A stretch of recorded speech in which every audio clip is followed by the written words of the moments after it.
Bersikulo 8. Sa aking paghiga, nakakatulog ng mahimbing, pagkat ikaw, Yahweh, ang nag-iingat sa akin.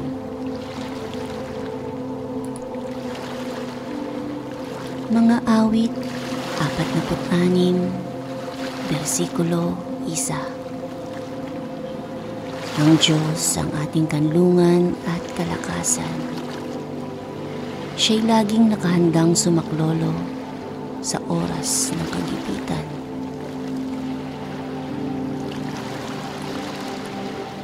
Hebreo 4, bersikulo 9 at 10. Kaya may kapahingahan pang nakalaan sa mga taong sakop ng Diyos. At ang kapahingahang ito'y katulad ng pagpapahinga ng Diyos sa 7 araw. Sapagkat ang sinumang magkakamit ng kapahingahang mula sa Diyos ay makapagpapahinga rin sa mga gawain niya, tulad ng pamamahinga ng Diyos matapos niyang likhain ang lahat. Job 11, bersikulo 18. Mapapanatag ang buhay mo dahil may bago kang pag-asa. Iingatan ka ng Diyos at makapagpapahinga ka ng walang kinatatakutan.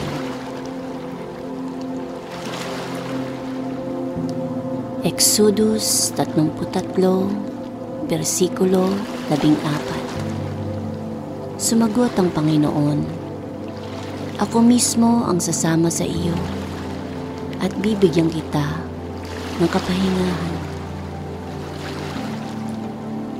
Mga awit 3, bersikulo 5. Ako'y nakakatulog at nagigising, buong gabi si Yahweh ang tumitingin.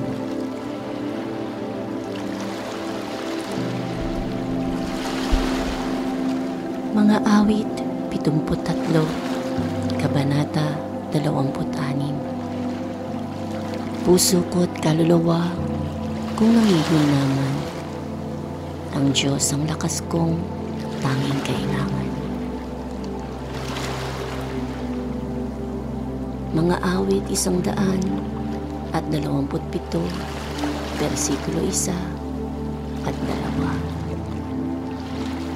Kung wala ang tulong ng Panginoon sa pagtatayo ng bahay, walang kabuluhan ang pagtatayo nito.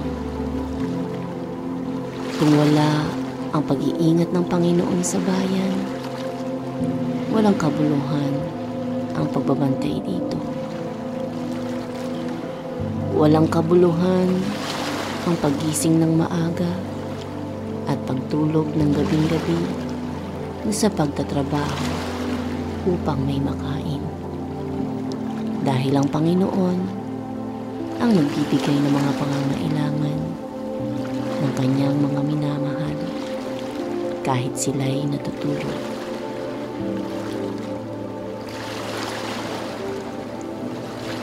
Isayas 40, bersikulo 28 hanggang 29. Hindi mo ba nalaman, hindi mo ba narinig? Ang Panginoon ang walang hanggang Diyos, ang lumikha ng mga tulo ng lupa. Hindi siya nangihina o napapagod man. Walang makatatarok ng kanyang kaunawaan. Siya'y nagbibigay ng lakas sa mahina, at sa kanya na walang kapangyarihan ay dinadagdagan niya ang kalakasan. Jeremias 31, bersikulo 25. Sapagkat aking bibigyang kasiyahan ang pagod na kaluluwa, at bawat nanlulupaypay ay aking pasisiglahin.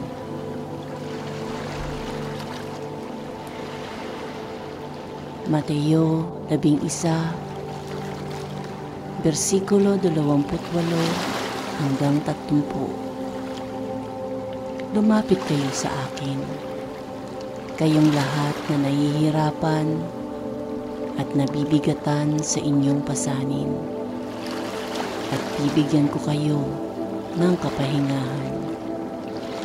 Sundin ninyo ang mga utos ko at matuto kayo sa akin, dahil mabait ako at mababang loob.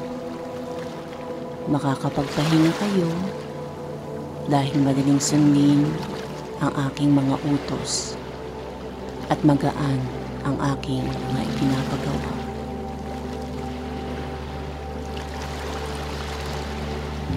Juan 14, versikulo 27. Kapayapaan ang iniiwan ko sa inyo. Ang aking kapayapaan ay ibinibigay ko sa inyo. Ang ibinibigay ko ay hindi katulad ng ibinibigay ng sanlibutan. Huwag mabalisa ang inyong puso ni mangamba.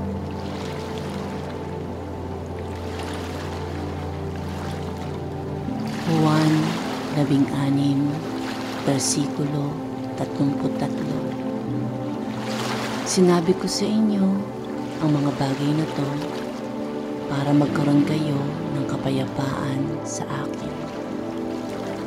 Daranas kayo ng paghihirap dito sa mundo, pero magpakatatag kayo dahil nagtagumpay na ako laban sa kapangyarihan ng mundo.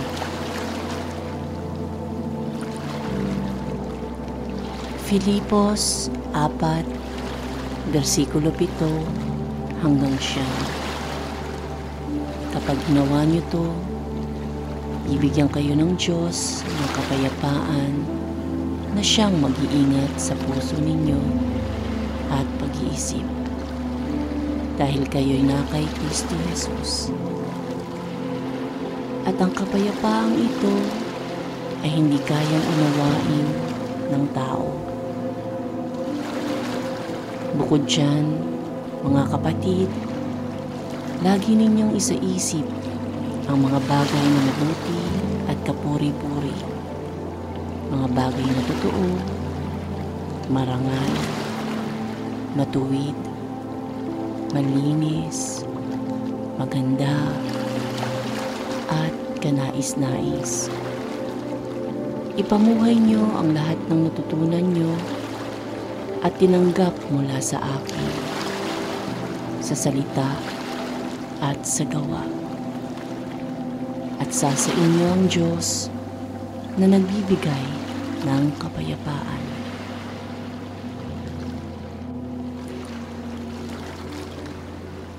Unang Pedro 5, versikulo 7.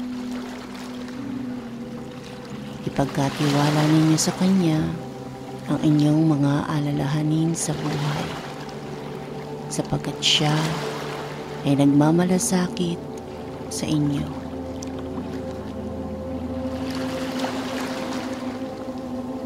Mga awit 37, versikulo 7. Pumanatag ka sa piling ng Panginoon at matyagang maghintay sa gagawin niya. Huwag mong kaiinggitan ang masasama na gumiginhawa, kahit pa magtagumpay ang masasamang plano nila.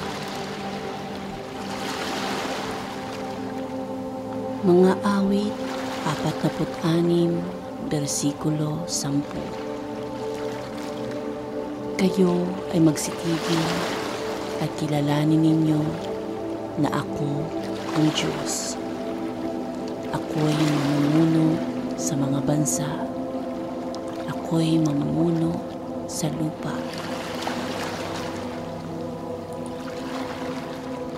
Mga awit 62, versikulo 1. Sa Diyos lamang naghihintay ng tahimik ang aking kaluluwa.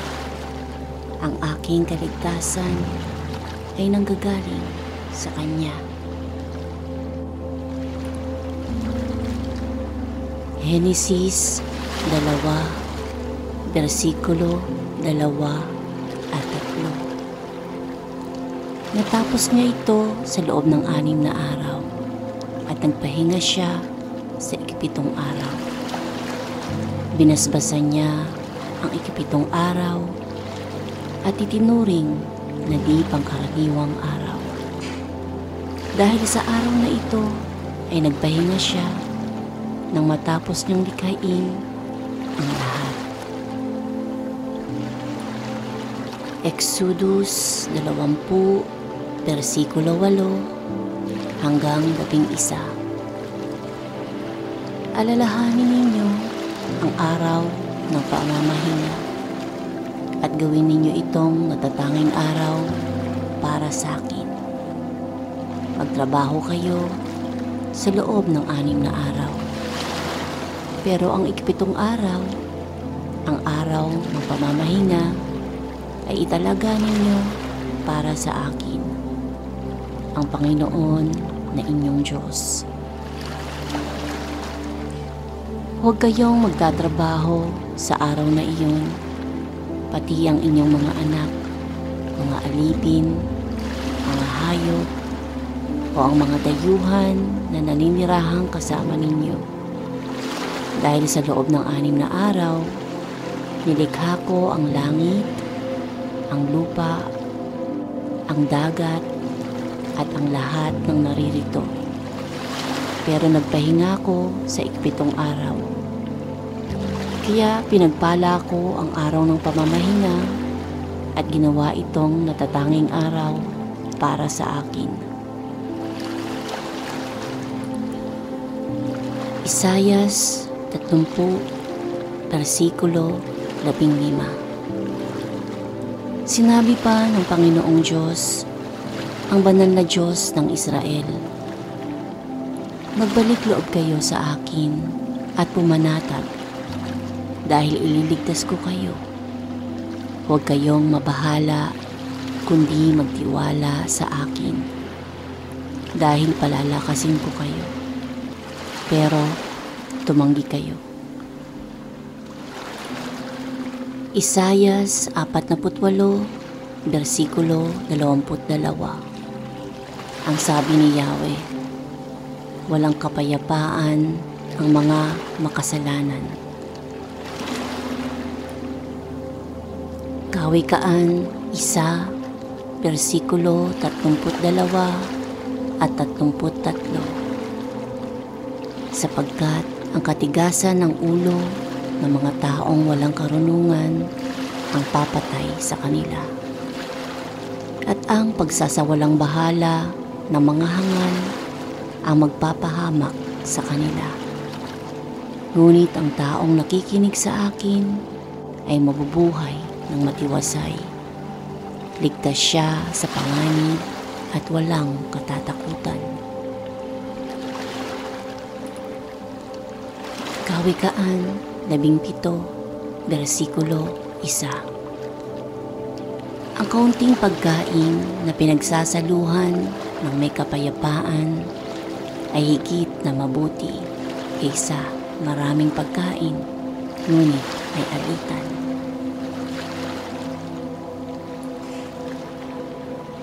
Kawikaan 19, versikulo 23. Ang pagkatakot sa Panginoon ay magdudulot ng mahabang buhay, kasapatan at kaligtasan sa kapahamakan. Mangangaral 5, versikulo 12 hanggang 14. Mahimbing ang tulog ng isang manggagawa. Marami man o kaunti ang pagkain niya, pero ang mayaman hindi makatulog ng mahimbing dahil sa kanyang kayamanan. May nakita akong hindi maganda dito sa mundo. Ang kayamanang iniipon ng tao ay nakapagpapahamak sa kanya. Nauubos ito dahil sa hindi mabuting negosyo at wala nang matitira pa sa mga kamag-anak niya. Isayas 26, versikulo 3. Binibigyan mo ng lubos na kapayapaan ang mga matatag na paninindigan at sa iyo'y nagtitiwala. Jeremias 6, versikulo 16. Ito pa ang sinabi ng Panginoon: tumayo kayo sa mga kanto at magmasid kayo ng mabuti. Magtanong kayo kung alin ang dati at mabuting daan, at doon kayo dumaan, at makakamtan ninyo ang kapayapaan. Pero sinabi ninyo, hindi kami doon dadaan. Hebreo 4, versikulo 11. Kaya sikapin nating makamit ang kapahingahang ito. Huwag nating tularan ang mga tao noong una na sumaway sa Diyos, at baka hindi natin ito makamtan.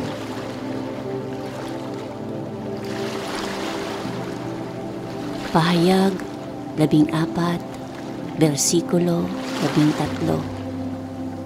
Pagkatapos, may narinig akong tinig mula sa langit na nagsasabi, isulat mo ito. Mapalad ang taong namatay na naglilingkod sa Panginoon. Mula ngayon, makakapagpahinga na sila sa mga paghihirap nila. Dahil tatanggapin na nila ang gantimpala para sa mabubuti nilang gawa. At ito ay pinatotohanan mismo ng banal na Espiritu. Kawikaan 3, versikulo 23 at 24. Mabubuhay kang ligtas sa anumang kapahamakan at makakatulog ka ng mahimbing at walang kinatatakutan. Isayas 14, versikulo 3 hanggang 5. Sa araw na pagpapahingahin kayo ni Yahweh sa inyong paghihirap, pagtitiis at pagkaalipin, hahamakin ninyo ng ganito ang hari ng Babylonia. Bumagsak na ang malupit na hari, hindi na siya makapang-aaping muli. Winakasan na ni Yahweh ang kapangyarihan ng masama at tagapamahala. Roma 12, versikulo 2. Huwag kayong makiayon sa takbo ng mundong ito. Sa halip, hayaan ninyong baguhin ng Diyos ang inyong pag-iisip upang maunawaan ninyo ang kanyang kalooban. Sa gayon, magagawa ninyo kung ano ang mabuti, ang kalugod-lugod, at ganap na kalooban ng Diyos.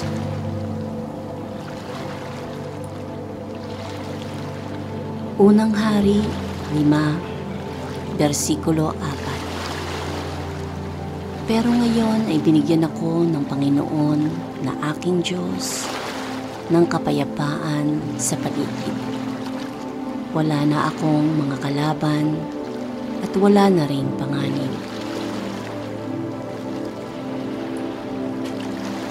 Hebreo 4, versikulo 3. Tayong mga sumasampalataya ang magkakamit ng kapangyarihang mula sa Diyos.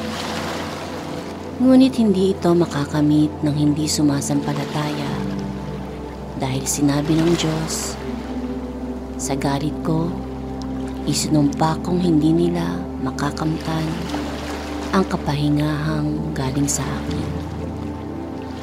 Hindi ibig sabihin na wala pa ang kapahingahan. Ang totoo, nariyan na to mula pa nang likhain ang mundo. Ikalawang Korinto 4, versikulo 15 at 16. Ang lahat ng paghihirap namin ay para sa inyong ikabubuti, para lalo pang dumami ang tumanggap ng biyaya ng Diyos. At habang dumarami ang tumatanggap ng biyaya ng Diyos, dumarami rin ang nagpapasalamat sa Kanya. At dahil dito ay mapupuri siya. Yan ang dahilan kung bakit hindi kami pinanghihinaan ng loob. Kahit na unti-unting humihina ang aming katawan, patuloy nang lumalakas ang aming espiritu. Isayas 32, versikulo 18. Kayong mga mamamayan ng Diyos ay titira sa mapayapang tahanan at ligtas sa kapahamakan, at wala nang gagambala pa sa inyo. Mga awit 116, versikulo 7. Manalig ka, o puso ko, kay Yahweh ka magtiwala, pagkat siya ay mabutit, hindi siya nagpapabaya. Mga awit 4, versikulo 4. Huwag hayaang magkasala ka ng dahil sa galit.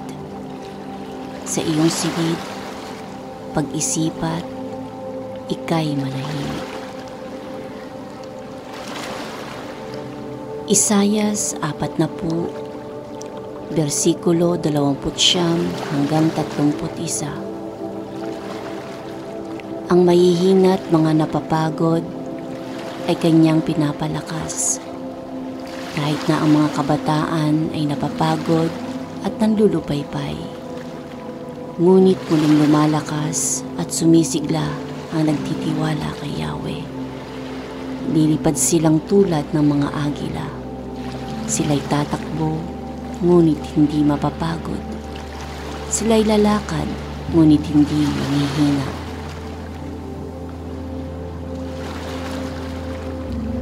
Mga awit 27, versikulo 14. Maghintay ka sa Panginoon, magpalakas ka at magpakatatag ang iyong puso. Oo, maghintay ka sa Panginoon.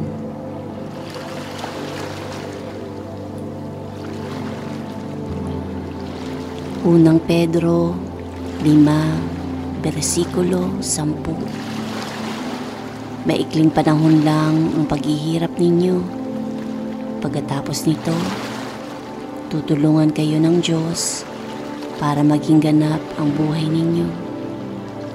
At siya rin ang magpapatatag at magpapalakas sa inyo, dahil siya ang pinagmumulan ng lahat ng pagpapala. Pinili niya kayo upang makabahagi rin sa walang hanggang kaluwalhatian niya sa pamamagitan ng pakikipag-isa niyo kay Kristo.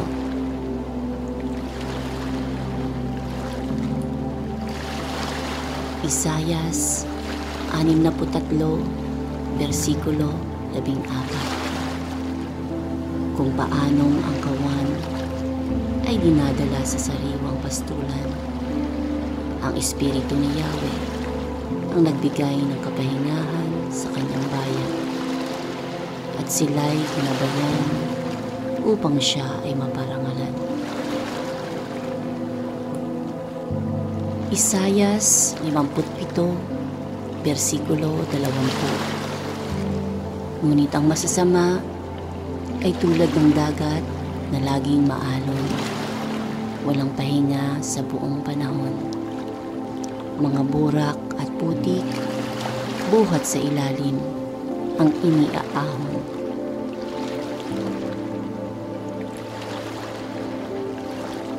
Ezekiel 34, versikulo 15. Ako, ang Panginoong Diyos, ang mismong mag-aalaga sa aking mga tupa, at sila'y aking pagpapahingahin. Hahanapin ko ang mga nawawala at ang mga naliligaw. Gagamutin ko ang mga may sugat at may sakit. Palalakasin ko ang mahihina. Exodus 15, versikulo 2. Si Yahweh ang aking kapangyarihan at kalakasan. Siya ang sa akin nagdudulot ng kaligtasan. Siya'y aking Diyos na aking pupurihin, Diyos ng aking Ama, aking dadakilain. Mga awit 19, versikulo 7. Ang batas ni Yahweh, walang labis, walang kulang. Ito'y nagbibigay sa tao ng panibagong kalakasan. Ang mga tuntunin ni Yahweh ay mapagkakatiwalaan, nagbibigay ng talino sa payak na isipan.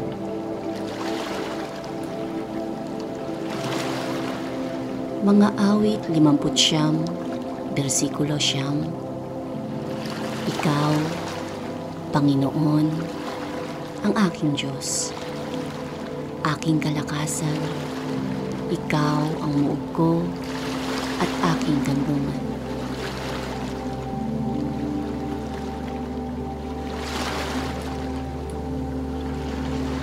Mga awit 66, versikulo 16 at 17. Lingunin mo ako, maawa ka sa akin. Ibigay mo ang lakas mo sa iyong lingkod at iligtas mo ang anak ng iyong lingkod na babae. Pagpakitaan mo ako ng tanda para sa kabutihan upang makita ng mga napupuot sa akin at mapahiya. Sapagkat ikaw, Panginoon, ay tumutulong at umaaliw sa akin.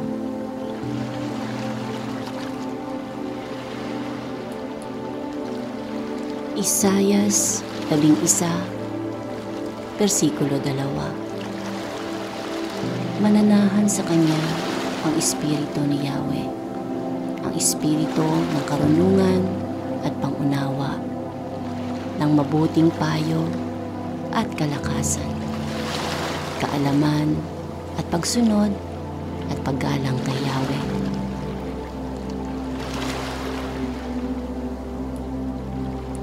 Mga awit 23.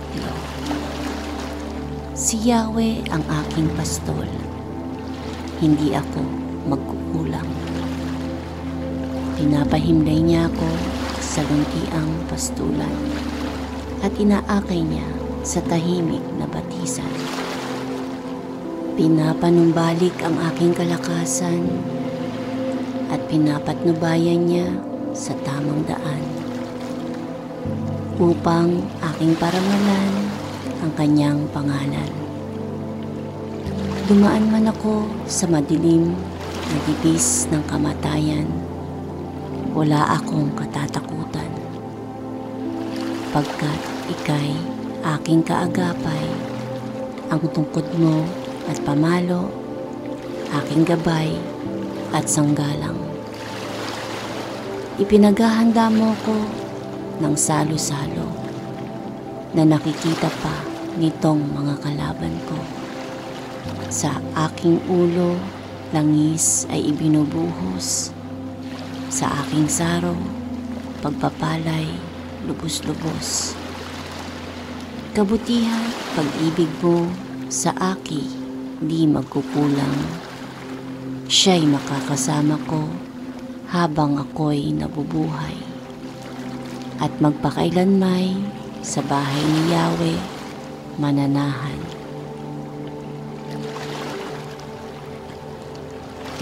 Mga awit 4, Bersikulo 8.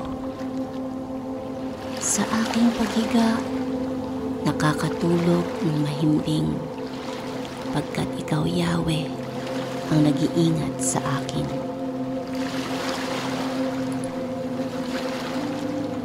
Mga awit 46, bersikulo 1. Ang Diyos ang ating kanlungan at kalakasan. Siya'y laging nakahandang sumaklolo sa oras ng kagipitan.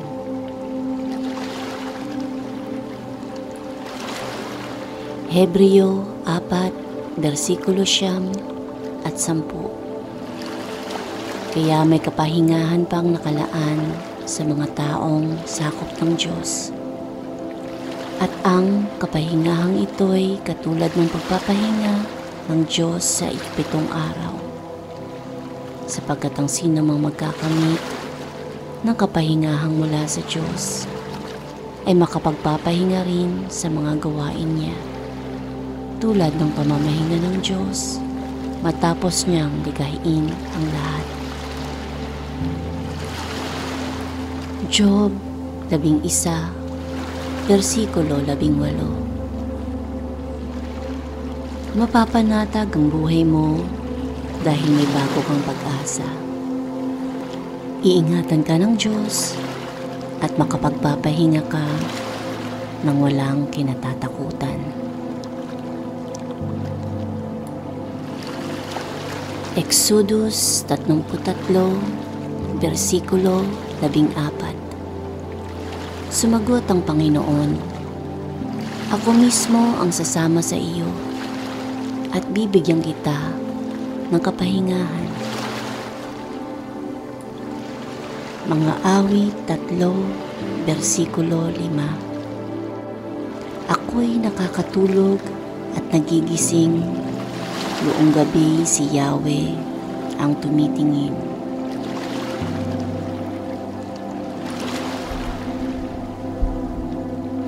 Mga awit 73, kabanata 26. Puso ko't kaluluwa kung nangihina man, ang Diyos ang lakas kong tanging kailangan. Mga awit 127, bersikulo 1 at 2. Kung wala ang tulong ng Panginoon sa pagtatayo ng bahay, walang kabuluhan ang pagtatayo nito. Kung wala ang pag-iingat ng Panginoon sa bayan, walang kabuluhan ang pagbabantay dito. Walang kabuluhan ang paggising ng maaga at pagtulog ng gabing-gabi na sa pagtatrabaho upang may makain. Dahil ang Panginoon ang nagbibigay ng mga pangangailangan ng kanyang mga minamahal kahit sila'y natutulog.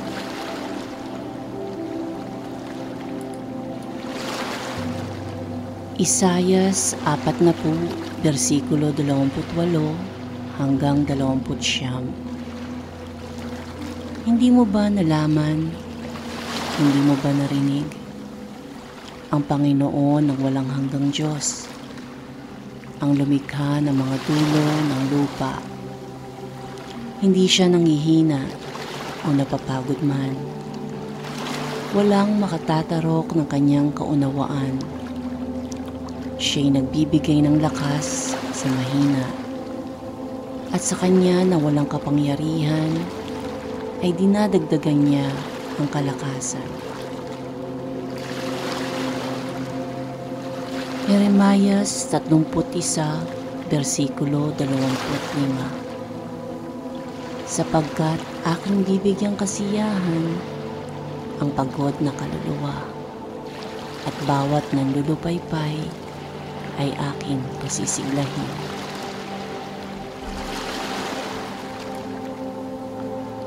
Mateo 11, bersikulo 28 hanggang 30. Lumapit kayo sa akin, kayong lahat na nahihirapan at nabibigatan sa inyong pasanin, at bibigyan ko kayo ng kapahingahan. Sundin ninyo mga utos ko at matuto kayo sa akin, dahil mabait ako at mababang loob. Makakapagpahinga kayo dahil madaling sundin ang aking mga utos at magaan ang aking mga ipinapagawa.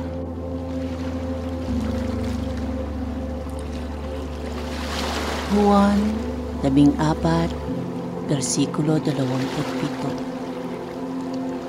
Kapayapaan ang iniiwan ko sa inyo. Ang aking kapayapaan ay ibinibigay ko sa inyo. Ang ibinibigay ko ay hindi katulad ng ibinibigay ng sanlibutan. Huwag mabalisa ang inyong puso ni mangamba.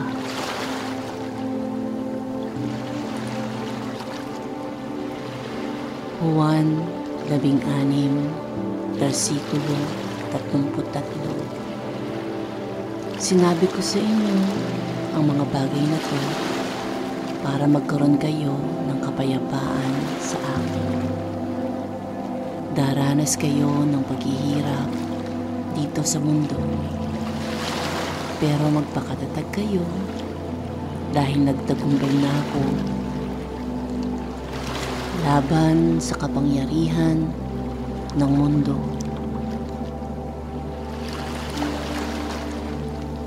Filipos 4, versikulo 7 hanggang 9. Kapag ginawa niyo to, ibigyan kayo ng Diyos ng kapayapaan na siyang mag-iingat sa puso ninyo at pag-iisip, dahil kayo'y na kay Kristo Jesus. At ang kapayapaang ito ay hindi kayang unawain ng tao. Bukod dyan, mga kapatid, lagi ninyong isaisip ang mga bagay na mabuti at kapuri-puri, mga bagay na totoo, marangal, matuwid, malinis, maganda, at kanais-nais. Ipamuhay nyo ang lahat ng natutunan nyo at tinanggap mula sa akin, sa salita at sa gawa. At sa inyo ang Diyos na nagbibigay ng kapayapaan.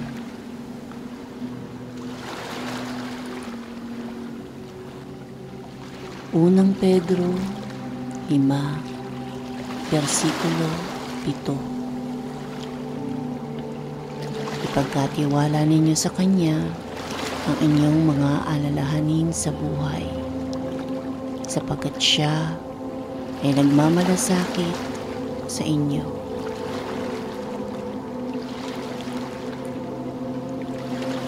Mga awit 37, versikulo 7. Pumanatag ka sa piling ng Panginoon at matyagang maghintay sa gagawin niya.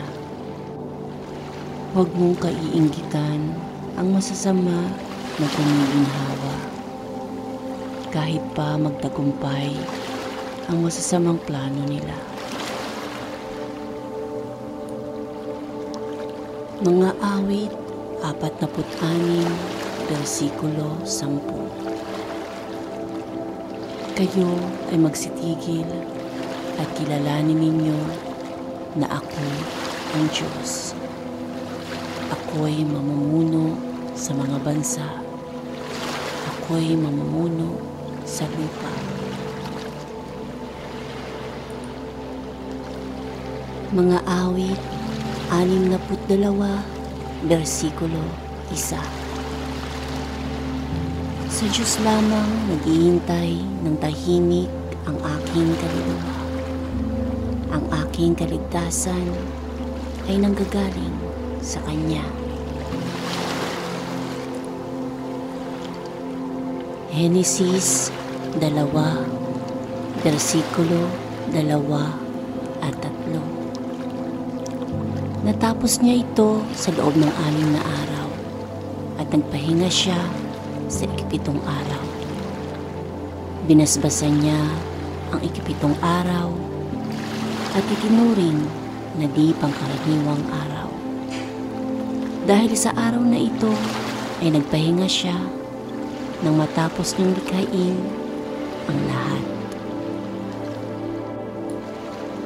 Exodus 20, versikulo 8 hanggang 11. Alalahanin ninyo ang araw ng pamamahinga at gawin ninyo itong natatanging araw para sa akin.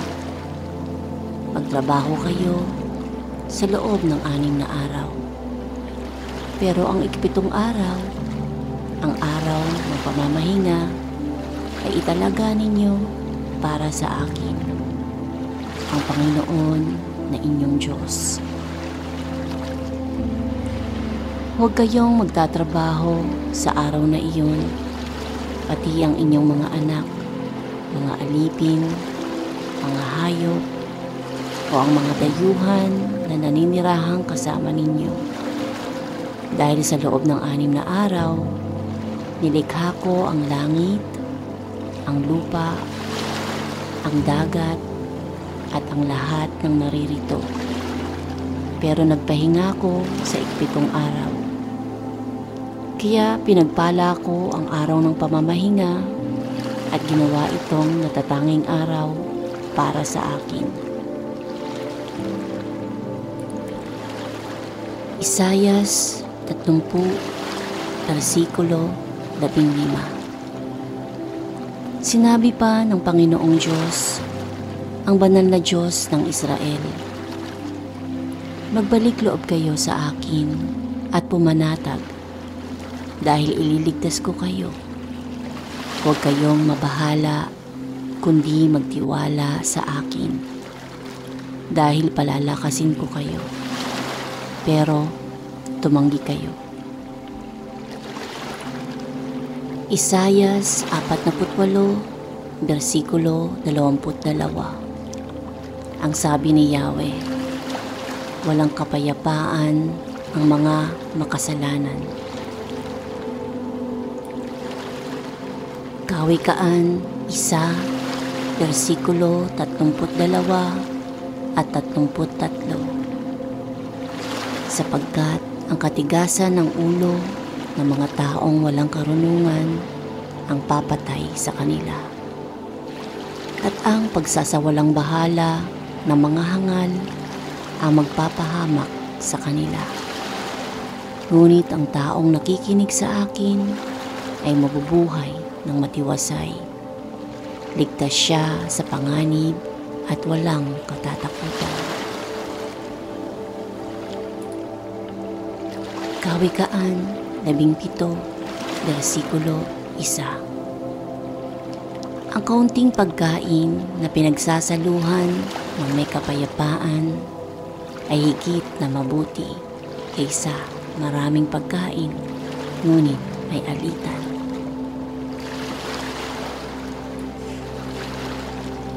Kawikaan 19, versikulo 23. Ang pagkatakot sa Panginoon ay magdudulot ng mahabang buhay, kasapatan at kaligtasan sa kapahamakan. Mangangaral 5, versikulo 12 hanggang 14. Mahimbing ang tulog ng isang manggagawa. Marami man o kaunti ang pagkain niya, pero ang mayaman hindi makatulog ng mahimbing dahil sa kanyang kayamanan. May nakita akong hindi maganda dito sa mundo. Ang kayamanang iniipon ng tao ay nakapagpapahamak sa kanya. Nauubos ito dahil sa hindi mabuting negosyo at wala nang matitira pa sa mga kamag-anak niya. Isayas 26, versikulo 3. Binibigyan mo ng lubos na kapayapaan ang mga matatag na paninindigan at sa iyo'y nagtitiwala. Jeremias 6, versikulo 16. Ito pa ang sinabi ng Panginoon: tumayo kayo sa mga kanto at magmasid kayo ng mabuti.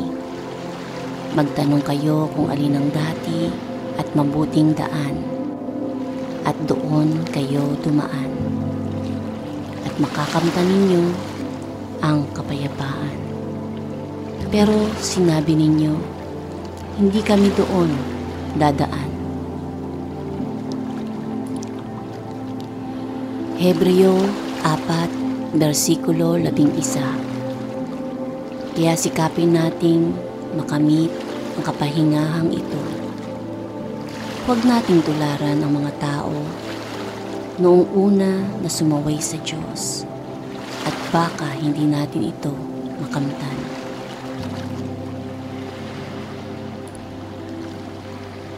Pahayag 14, versikulo 13. Pagkatapos, may narinig akong tinig mula sa langit na nagsasabi, isulat mo ito. Mapalad ang taong namatay na naglilingkod sa Panginoon. Mula ngayon, makakapagpahinga na sila sa mga paghihirap nila. Dahil tatanggapin na nila ang gantimpala para sa mabubuti nilang gawa. At ito ay pinatotohanan mismo ng banal na Espiritu. Kawikaan 3, versikulo 23 at 24. Mabubuhay kang ligtas sa anumang kapahamakan at makakatulog ka ng mahimbing at walang kinatatakutan. Isayas 14, versikulo 3 hanggang 5.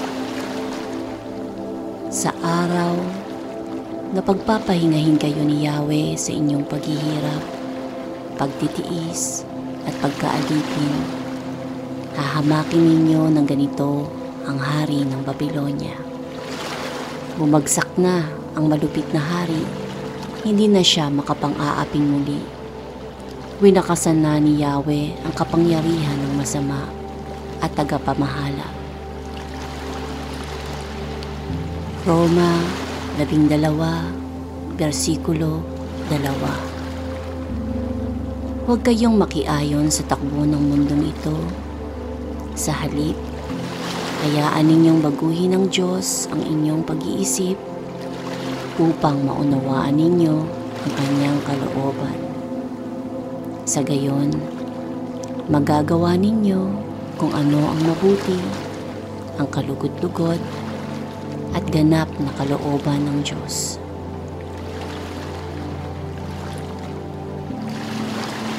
Unang Hari 5, versikulo 4. Pero ngayon ay binigyan ako ng Panginoon na aking Diyos ng kapayapaan sa paligid. Wala na akong mga kalaban at wala na rin panganib.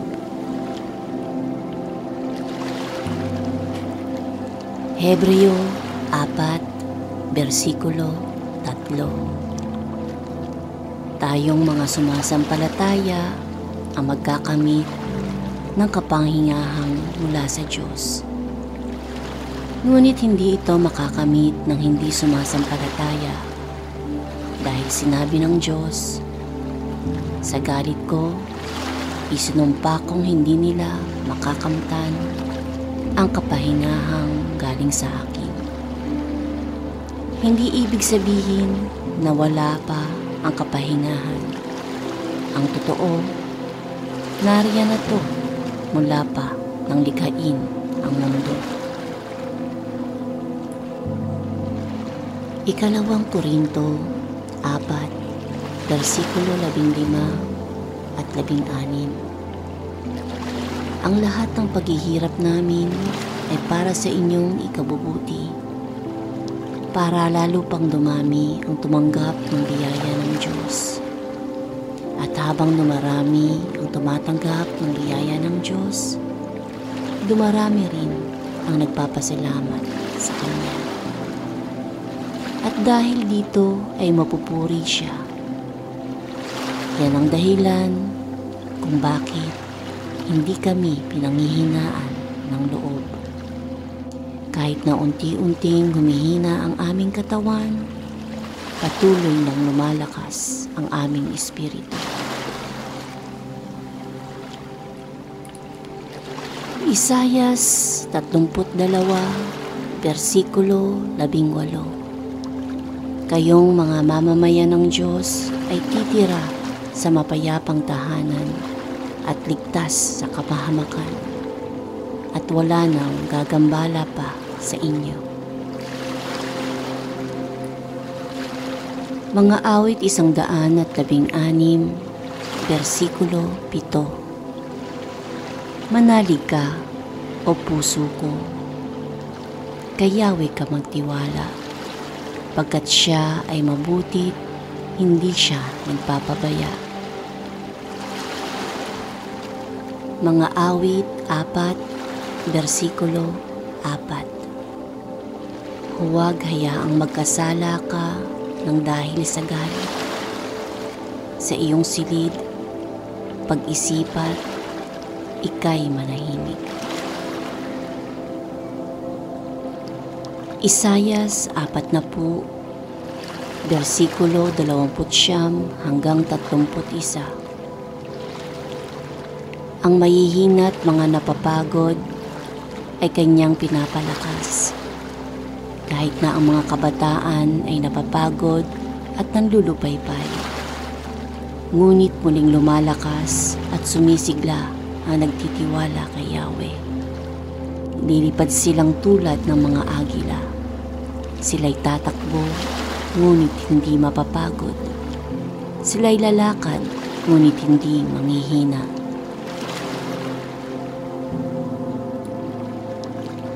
Mga awit 27, versikulo 14. Maghintay ka sa Panginoon, magpalakas ka at magpakatatag ang iyong puso. Oo, maghintay ka sa Panginoon.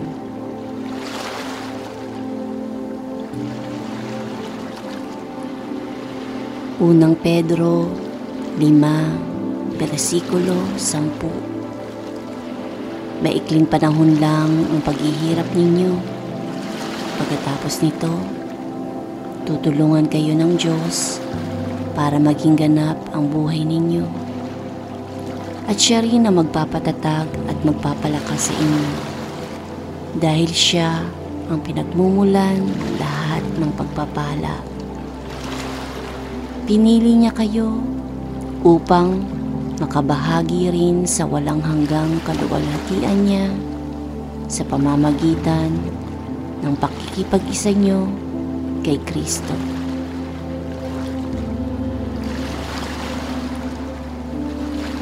Isayas 63, versikulo 14.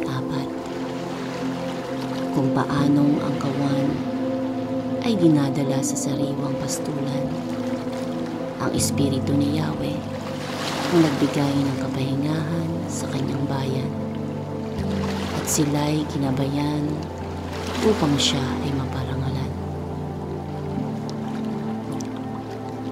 Isayas 57, versikulo 20. Ngunit ang masasama ay tulad ng dagat na laging maalon, walang pahinga sa buong panahon. Mga burak at putik, buhat sa ilalim ang iniaahon.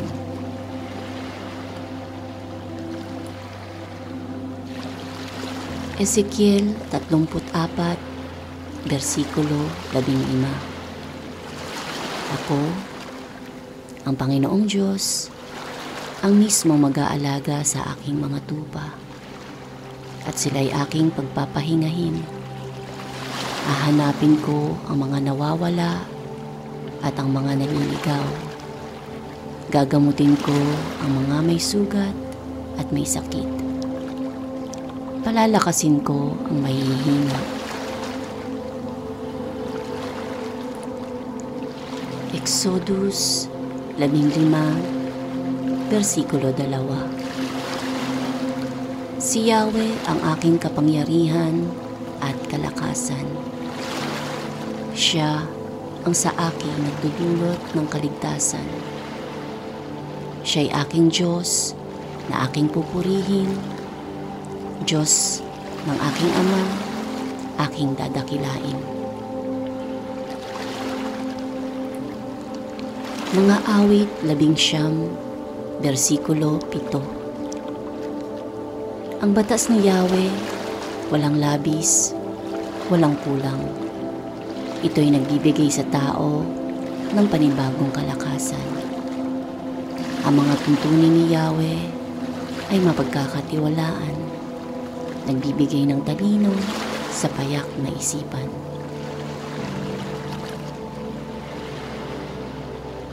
Mga awit 59, versikulo 9. Ikaw, Panginoon, ang aking Diyos, aking kalakasan, ikaw ang muog ko at aking kanlungan.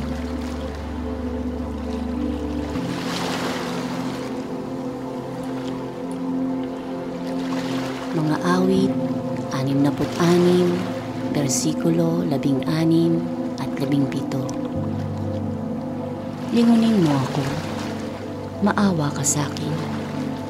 Ibigay mo ang lakas mo sa iyong lingkod at iligtas mo ang anak ng iyong lingkod na babae.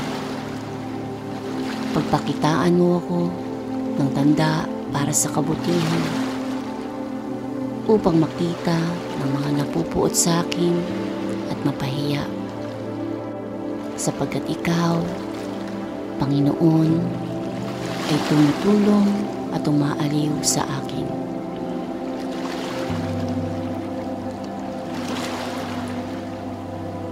Isayas 11, versikulo 2. Mananahan sa kanya ang Espiritu ni Yahweh, ang Espiritu ng karunungan at pangunawa, ng mabuting payo at kalakasan, kaalaman at pagsunod at paggalang kay Yahweh.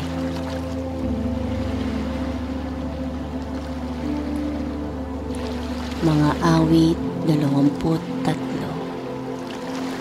Si Yahweh ang aking pastor, hindi ako magkukulang. Pinapahimlay niya ako sa luntiang pastulan at inaakay niya sa tahimik na batisan. Pinapanumbalik ang aking kalakasan at pinapatnubayan niya sa tamang daan upang aking parangalan ang kanyang pangalan. Dumaan man ako sa madilim na dibis ng kamatayan, wala akong katatakutan, pagkat ika'y aking kaagapay, ang tungkod mo at pamalo, aking gabay at sanggalang. Ipinaghahanda mo ko ng salo-salo na nakikita pa nitong mga kalaban ko. Sa aking ulo, langis ay ibinubuhos. Sa aking saro, pagpapalay, lubos-lubos. Kabutihan, pag-ibig mo sa aki, di magkukulang. Siya'y makakasama ko habang ako'y nabubuhay. At magpakailanmay sa bahay ni Yahweh mananahan.